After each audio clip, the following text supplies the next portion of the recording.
Bon, eh bien, bonsoir à toutes et à tous. Pas assez toutes, mais à tous aussi quand même. Je suis très heureux d'être avec vous ce soir. Je suis très heureux qu'on parle d'Allemagne. Demain, je vais recevoir mon homologue Gerd Billen. Vous savez qu'en Allemagne, c'est compliqué parce que je dis mon homologue, mais je devrais dire un de mes homologues. Il y a 6 secrétaires d'État au numérique en Allemagne. Il y en a une numérique tout court, une numérique justice, un numérique économie, un numérique économie-industrie. Ce qui est bien, ça me fait beaucoup d'amis avec un seul pays. Donc c'est toujours un plaisir avec l'Allemagne sur ces sujets. Bon, je vais repartir de votre conclusion. Vous avez dit qu'il y a un modèle européen qui existe. Ce modèle européen, avec Emmanuel Macron, depuis 1 an et demi, on essaye de le définir, on essaye de mettre des mots dessus, on essaye de l'incarner. Et on explique qu'entre le modèle californien et le modèle chinois, il y a un modèle européen qui existe, un modèle européen qui émerge, et que ça nourrit l'intégralité des politiques publiques que nous menons autour du numérique. Alors comment on pourrait le définir, ce modèle? C'est un modèle qui met au même niveau la performance et l'impact sur l'humain et la planète. Il ne faut pas oublier, quand on parle de Tech for Good, on parle bien aussi de performance. On croit fort à la performance, on croit fort à la création de champions européens, de champions français, mais de champions qui ont de l'impact et qui répondent à la question « Pourquoi tu cours ? Pourquoi est-ce qu'il faut investir ? Pourquoi est-ce qu'il faut être les meilleurs en intelligence artificielle ? Pourquoi est-ce qu'il faut qu'on soit les meilleurs sur de très nombreux domaines ? Pourquoi est-ce qu'on veut être les meilleurs sur le véhicule autonome ? Parce qu'à la fin, on veut que notre modèle, que l'on considère comme étant plus vertueux, empli de valeurs, respectueuses de l'humain, de notre histoire, bien que ce modèle-là, nous sommes les meilleurs pour le porter. Alors aujourd'hui, le sujet, c'est comment on va et comment on fabrique et comment on crée le meilleur contexte pour qu'émergent des champions du numérique européens. Le premier point, il ne concerne pas les startups. Le premier point, et ça revient dans les recommandations que vous avez faites, il concerne la préparation en termes de compétences de la population. Et ça commence de la petite section de maternelle jusqu'aux personnes qui sont à la retraite et après. Donc vous voyez, ça concerne tout le monde. Là-dessus, on fait beaucoup de choses en France, on discute beaucoup au niveau européen et on partage beaucoup nos expériences entre pays. Et avec mes homologues allemands et mes homologues d'autres pays, on discute sur les politiques qui ont été mises en place ces dernières années. On innove tous, c'est plutôt récent, mais on a quand même fait des choses en France qui sont intéressantes. Je ne sais pas si vous vous êtes tous rendus compte qu'on a introduit dans le programme général du lycée 2 heures par semaine d'informatique et de technologie. C'est-à-dire que tous les élèves de seconde, à partir de la rentrée prochaine, vont faire 2 heures par semaine de numérique et de technologie. C'est-à-dire que personne ne pourra sortir du lycée général et technique en France sans avoir eu une première approche à la programmation, à l'intelligence artificielle, à la robotique, à la maîtrise de toutes les technologies en général, qu'une architecture réseau, ce sera quelque chose d'accessible à tous. C'est-à-dire qu'on partira tous dans la vie avec un bagage commun.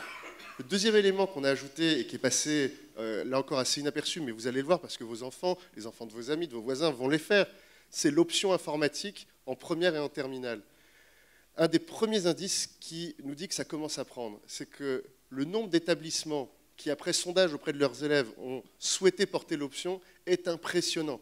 On a plus d'un établissement sur 2 qui a souhaité mener l'option, et à la fin, ce sera près de 60% des établissements qui vont la porter. Cette option, c'est 6 heures par semaine d'informatique. C'est-à-dire que là, partout en France, dans les lycées, il y a des élèves partout qui pourront choisir de faire comme option informatique. C'est une première. Et ça va avoir des impacts très forts et à très long terme sur les compétences générales de la population. Bon, après, le prochain chantier, on en a parlé avec Jean-Michel Blanquer ce week-end ensemble, ça va être le collège. Et après le collège, ce sera celui de l'école primaire. Et qui est quelles compétences pour quel niveau? Au primaire, l'enjeu, c'est avant tout celui de la maîtrise générale. Au primaire, c'est avant tout l'enjeu de la sécurité en ligne, des médias en général, de ce que c'est qu'une source, ce que c'est qu'un journaliste. Au collège, et pour ceux d'entre vous qui ont la chance d'avoir des enfants dans des collèges numériques, par exemple, on va déjà très très loin sur certaines générations. Nous, notre enjeu aujourd'hui, c'est l'exhaustivité, comme on l'a fait au lycée. Au lycée, en seconde, ce n'est pas certains lycées qui vont le mettre au tronc commun. C'est 100% des lycées qui l'auront au tronc commun, et ceux qui le voudront, qui l'auront en option. Ça, c'est un dispositif qui est particulièrement surveillé aujourd'hui par la Commission européenne, pas pour contrôler, pour être certain d'en tirer immédiatement les meilleurs usages et pouvoir le généraliser et en tirer les meilleurs éléments d'expérience. Le deuxième sujet, c'est celui des compétences professionnelles, pour ceux qui sont hors de l'emploi. Comment on peut bénéficier et profiter du fait que ces personnes sont hors de l'emploi pour leur donner des compétences qui les ramènent vers un emploi. Sur ce sujet, on s'est mobilisé à 2 niveaux, sur les compétences de base, et cette année, Pôle emploi va mener plus de 100 000 formations à destination de ces chercheurs d'emploi sur les compétences de base du numérique. Et puis il y a aussi les métiers du numérique sur lesquels aujourd'hui on a dit qu'on était capable de former les personnes en 6 à 8 mois. Je ne sais pas si vous connaissez les grandes écoles du numérique. Cette année, on a financé pour près de 55 millions d'euros l'ouverture de 10 000 nouvelles places de formation dans ces grandes écoles du numérique. C'est des formations de proximité partout en France, notamment dans les quartiers populaires et dans la ruralité, qui forment les personnes en 6 à 8 mois à un métier d'assistant technicien du numérique. Donc c'est assistant développeur, assistant technicien réseau, assistant cyber, c'est l'informaticien à couteau suisse capable de faire un peu de tout pour une PME. Chaque année, c'est plusieurs milliers de personnes qui reviennent à l'emploi grâce à ces formations. Le troisième grand sujet, qui est celui sur lequel tous les pays se regardent, c'est le sujet sur lequel aujourd'hui on doit tous avancer et qui est un sujet essentiel. C'est celui du upskilling sur les métiers en transformation ou sur les métiers en disparition. On a des métiers qui, dans 5 à 10 ans, dont on est certain qu'ils vont disparaître, dont on est certain qu'ils vont être différents. Il y a des entreprises qui, dès aujourd'hui, ont fait une GPEC très avancée et se sont déjà projetées sur leurs 10 prochaines années et ont déjà des plans de transformation d'emploi de leurs salariés. Je vais prendre un exemple chez un groupe du CAC 40 français, leader mondial de la beauté, qui a des instituts, des centres de logistique partout en France et qui a des caristes. Bon, il se trouve que tous leurs nouveaux entrepôts fonctionnent sans caristes, parce que tous leurs nouveaux entrepôts sont des super entrepôts connectés et qu'ils ont un plan d'aménagement et de robotisation sur les 5-10 prochaines années où tous leurs entrepôts vont devenir des entrepôts robotisés. Eh bien, qu'est-ce qu'ils ont décidé? Ils n'ont pas décidé de mettre fin aux emplois de ces caristes. Ils ont décidé qu'en 5 ans, 100% de leurs caristes devaient avoir été formés à un nouveau métier dans le groupe. Bon, ça, c'est du upskilling à l'échelle d'une entreprise. Il faut qu'on imagine ce que ça veut dire, le upskilling à l'échelle de toute une société. Qu'est-ce que ça veut dire quand on doit transformer tous les chauffeurs de véhicules, tous les chauffeurs de poids lourds, tous les caristes, tous les manipulateurs d'objets, tous ceux qui auront un métier qui sera mieux assuré par un robot dans les 5 ans qui viennent. Pas dans les 20 ans, pas dans les 30 ans, pas dans les 40 ans, dans les 5 ans. Cet enjeu, c'est un enjeu majeur. On y travaille beaucoup avec certains. Syntec Numérique a décidé d'en faire un sujet de partenariat avec de nombreuses autres organisations professionnelles en proposant que notamment les ingénieurs des secteurs non numériques se forment au numérique pour devenir des ingénieurs numériques, ce qui permettrait de répondre à certains autres enjeux. Aujourd'hui, on a beaucoup parlé des scale-up et ce qui permettait à ces startups de grandir plus vite, de grandir plus fort. Je ne vais pas être exhaustif ce soir, mais je voudrais revenir sur 3 sujets qui sont profondément européens, sur lesquels on a des initiatives au niveau français et sur lesquels je discute très régulièrement, et notamment dès demain avec mon collègue allemand, sur comment on peut les accélérer et les passer à l'échelle dans le cadre des relations franco-allemandes et dans le cadre des relations européennes. Le premier objet pour accompagner ces scale-up, ce sont les talents. Comment on fait pour qu'à disposition de ces entreprises, on ait les personnes avec les bonnes compétences? Alors là-dessus, on a un premier outil très traditionnel, augmenter le nombre d'ingénieurs formés, mais vous savez que c'est long. Vous savez, là, en 3 ans, on aura quasiment doublé les capacités en Master 2 sur les métiers d'ingénieur. On aura favorisé l'ouverture de nouvelles classes et de capacités dans les écoles d'ingénieurs. Sauf que ouvrir des nouvelles places en école d'ingénieur, un ingénieur, c'est 5 ans. Donc ça met du temps. C'est pareil à l'université, ça met du temps. Donc ça, on le fait. C'est un élément essentiel à long terme de stabilité de compétences d'un pays. Et c'est important de pouvoir avancer. Le deuxième sujet, c'est celui que j'ai abordé tout à l'heure avec la grande école du numérique. Il n'y a pas que les Bac plus 5 et les Bac plus 8 qui sont utiles à ces scale-up. Il y a aussi les techniciens. Et donc avec la grande école du numérique, c'est plusieurs milliers de techniciens nouveaux qui rejoignent le marché du travail chaque année. Ça ne rattrape pas le retard. Selon les chiffres, si on intègre les demandes des PME ou sans les intégrer les demandes des PME non numériques, on atteint 150 000 emplois non pourvus. Donc 10 000, ça ne pourvoit pas tout, mais ça permet d'avancer. Le troisième sujet, qui est une nouveauté française et sur lequel on travaille très fort au niveau européen, c'est celui du visa French Tech. Ce visa French Tech, à partir du 1er mars, il va permettre à toutes les entreprises innovantes de recruter de façon extrêmement rapide des talents venus de l'étranger avec des compétences numériques et qui vont venir, avec des compétences et qui vont venir rejoindre une entreprise du numérique. Ça veut dire qu'au lieu d'attendre une autorisation administrative de 2 à 3 mois, vous aurez la même autorisation administrative en 2 à 3 semaines. Ça, c'est de nature à pouvoir recruter et attirer les meilleurs talents du monde. Et ça, je pense que c'est très important. Un autre élément sous-estimé, et que je vais aborder comme un outil mis à la disposition des scale-up, et pas comme un outil social, c'est la diversité et la mixité. On se dit qu'on a un marché du travail dans le numérique qui est très tendu. On dit qu'on manque de capacités et de ressources. Et pourtant, on a un secteur du numérique aujourd'hui qui est peu divers et très peu mixte. Eh bien, imaginez l'horizon infini de talents qu'il y a en France dès aujourd'hui et qui, si plus tôt dans leur parcours de vie, ils étaient orientés vers ces métiers, rejoindraient ces métiers du numérique. Donc aujourd'hui, sur ces sujets, on accélère. On a créé avec de nombreuses personnes dans cette salle la Fondation Femmes Numérique, avec une volonté forte du collège jusqu'au milieu professionnel, favoriser l'inspiration vers les métiers du numérique. Mais je crois, et d'ailleurs, présidente du conseil d'administration, Christine est ici présente, madame la députée, en favorisant une option numérique dans le tronc commun, il va se passer, ça c'est une conviction personnelle, ce qui s'est passé avec toutes les autres matières scientifiques. À partir du moment où elles sont dans le tronc commun, les filles vont le faire et elles seront tout aussi bonnes ou meilleures que les garçons.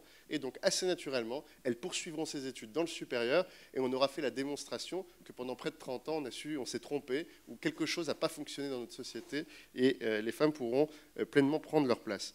Vous savez que cette question de la mixité dans le numérique, elle est très importante parce que de façon extrêmement accélérée, elle renforce les inégalités de salaire entre les femmes et les hommes, en général dans l'économie. Je rappelle, dans le numérique, nous avons les salaires les plus élevés, les salaires les plus en croissance, et aujourd'hui, les tracks de carrière considérés comme étant les meilleurs tracks pour recruter les futurs patrons de demain. Ça veut dire que si on continue à avoir une industrie avec 80% d'hommes et 20% de femmes, ce sont 80% d'hommes qui vont avoir des carrières accélérées avec des gros salaires et qui deviendront les patrons de demain. Soit ce que nous avions déjà connu il y a 50 ans et que nous avions tenté à coup de lois, de mesures, de plans mis à jour tous les 5 ans et qui, en quelques années avec le numérique, pourraient n'avoir servi à rien. Le deuxième sujet pour les scale-up, c'est celui du financement. Comment on fait de l'Europe et de la France des territoires favorables au financement? Alors au financement dans la recherche et dans le développement, je rappelle que le modèle français de l'incitation fiscale sur la recherche est un modèle qui est regardé dans le monde, qui a de multiples comparables dans des pays d'Europe et qui aujourd'hui doit devenir un dispositif agile et intelligent d'attractivité pour tous les pays d'Europe. Moi, je souhaite qu'on se fasse concurrence sur cette attractivité-là. Celle qui fait qu'on attire les meilleurs talents du monde, c'est celle qui rend les pays plus forts. Le deuxième sujet, c'est l'attractivité des investisseurs étrangers. La France n'a jamais autant attiré d'investisseurs étrangers, et elle ne le fait que parce qu'elle promet à ses investisseurs une stabilité fiscale, une stabilité administrative, une stabilité économique et la stabilité d'un continent de 500 millions d'habitants avec un marché potentiel de 500 millions d'habitants. Encore faut-il que ce marché soit une réalité, et encore faut-il qu'on aille atteindre chacun des petits détails qui empêchent de se dire, quand on est une start-up française, qu'on peut facilement aller sur les autres marchés. J'ai entendu les témoignages de chacun tout à l'heure. Vous savez, ça fait maintenant 1 an et demi que je suis là. Avant ça, j'étais entrepreneur pendant 10 ans, avec des start-up qui ont vendu, qui se sont déployées dans de nombreux pays. Le sujet il est quand même toujours assez fin, assez subtil, assez complexe. C'est-à-dire qu'il n'y a pas une règle qui permettrait de claquer des doigts et de souhaiter qu'advienne le digital single market. C'est-à-dire que souvent, ça fait ma 4e campagne présidentielle, hein, à chaque fois on sort du panier, on fait ce qu'il faut, c'est un digital single market. Ben oui, il le faut. Seulement aujourd'hui, on en est déjà au 26e chapitre du digital single market à la Commission. C'est-à-dire qu'à chaque fois, on a fait un chapitre et à chaque fois, on a touché un sujet. Et à chaque fois, ce sujet, on l'a mis à jour et on a avancé. Pour la nouvelle Commission qui arrive, et ça, ce sera un des enjeux de l'engagement Eurotech 2024 que nous allons prendre avec plusieurs de mes collègues européens et qui sera un engagement que nous remettrons à la future Commission et au futur Parlement en disant ces sujets sont très importants pour nous. Il faudra qu'on apporte sur ce Digital Single Market plus de clarté, plus de simplicité et qu'on aille toucher les sujets qui vraiment empêchent les entrepreneurs d'avancer. Et enfin, le dernier sujet, et certains d'entre vous l'ont rappelé, c'est la simplification, la simplicité. Comment on simplifie la vie des entreprises innovantes. En France, vous savez qu'on a relancé depuis près de 8 mois le dispositif France Expérimentation. C'est déjà plusieurs centaines de demandes d'expérimentation qui ont été envoyées à Bercy. On les analyse toutes au fur et à mesure, au fil de l'eau. Ce sont des demandes qui sont faites par les entreprises pour pouvoir déroger un temps à un dispositif législatif pour pouvoir tester pendant une durée limitée, 6 mois, 1 an, 2 ans, un dispositif légal qui vous permet d'exploiter votre invention, votre service sur le territoire national et parfois, en cas d'accord, sur le territoire européen. Sur ce sujet, il faut qu'on soit capable d'aller encore plus loin. Aujourd'hui, on a de moins en moins de cas de personnes qui vous disent « on n'a pas pu le faire parce qu'on est en France, on n'a pas pu le faire parce qu'on est bloqué ». Aujourd'hui, c'est plus le sujet, il n'est plus là. Il est dans la complexité ressentie, il est dans la complexité générale. Une des réponses, et c'est aussi ce que vous proposez dans votre rapport, c'est celui de la numérisation, mais d'une numérisation qui simplifie. Il ne s'agit pas de simplement numériser des démarches complexes. Vous savez qu'aujourd'hui, la création d'une entreprise peut se passer en 100% en ligne, sauf que c'est 100% complexe en ligne, et qu'on attend en ligne le même temps qu'en papier, c'est-à-dire qu'on poste, et puis on attend plusieurs jours avant qu'on reçoive une confirmation par mail, puis on attend encore quelques jours. Ça, c'est en train de se transformer, et nous allons arriver à un véritable dispositif où nous n'aurons plus à subir nous-mêmes les démarches, mais bien être acteurs de ces démarches, avec le principe du dites-le nous une fois, de l'API entreprise, qui fait que d'une administration à une autre aujourd'hui, notamment pour les plus avancés que sont l'URSSAF et le fisc, et pour de bonnes raisons, ils sont très avancés, et ils ont été depuis longtemps les deux administrations les plus numérisées dans leur relation avec les entreprises. Vous n'avez plus à déclarer plusieurs fois les revenus de vos entreprises, vous n'avez plus à déclarer socialement plusieurs fois vos recrutements. Pour ceux qui étaient des entrepreneurs il y a 30 ans, souvenez-vous de la complexité avec vos comptables et vos experts comptables, et regardons la situation aujourd'hui. Eh bien, dans les mois et les années qui viennent, on va continuer cette simplification, on va continuer ce parcours simplifié. Mais demain, c'est tout l'enjeu de l'hyper-simplification. Je ne sais pas si dans cette salle, il y a des personnes qui ont été titulaires du Pass French Tech.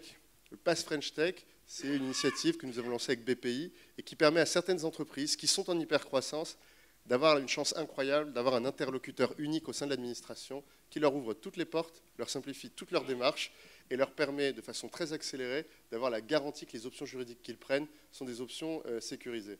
Ça, il faut qu'on soit capable de l'ouvrir à plus d'entreprises, mais avec le Eurotech Pass qui est proposé, il va falloir qu'on soit capable de proposer ça au niveau européen, et ça, c'est toute l'ambition qu'on doit se donner. Enfin, les scale-up, il faut que les gens les aiment, et il faut que les gens les connaissent. Dans quelques semaines, nous l'avions annoncé il y a un peu moins d'un an, la création d'un Next 40, un prix annuel des 40 entreprises à très fort impact et en forte croissance. On va le lancer en France dans quelques semaines. Mon rêve maintenant, eh bien, c'est qu'on fasse le Next 120 européen et que tous les ans, tous les Européens connaissent leur future boîte en croissance. Ce soir, celles qui étaient ici, on les connaît tous dans la salle. On ne les connaît pas encore tous dans le grand public. C'est peut-être ça l'enjeu. Tout à l'heure, vous disiez, où est la volonté politique ? La volonté politique, elle est quand il y a tout le monde qui s'engage. Donc ma réponse à vous, c'est où est la volonté du peuple ? Et que tous ensemble, nous disions, vive les scale-up et vive l'Europe. Mais ça, j'en suis sûr, dans cette salle, vous en êtes tous convaincus. Merci à vous.